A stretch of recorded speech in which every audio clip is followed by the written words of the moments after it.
perigoso. Este não é um carro que faz a sua vontade. Você tem que respeitar. Ai, que gostoso.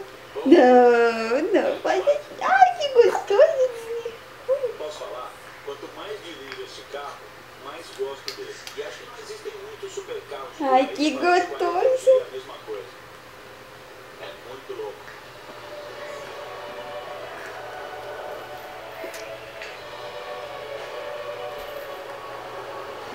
Essa jornada tem sido épica, amigos.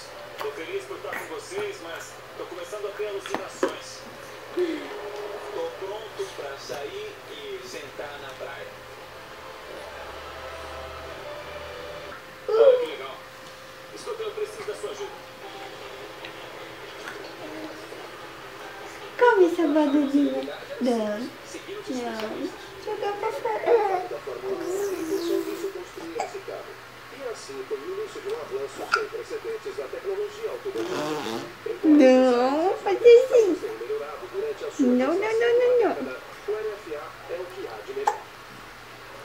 O processo de engenharia do LFA foi inusitado dentro do nosso sistema.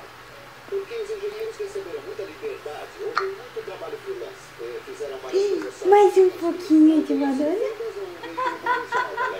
Os engenheiros de design fizeram o test drive em muitos supercarros.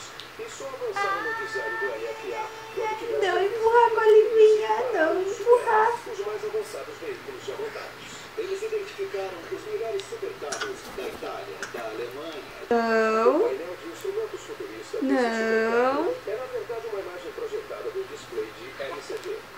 Isso permite que a configuração seja controlada e alterada pelo usuário. E, na verdade, você pode afastar o mostrador para o lado se preferir um menu detalhado para mudar a configuração, checar o nível do óleo ou usar a função timer de voltas.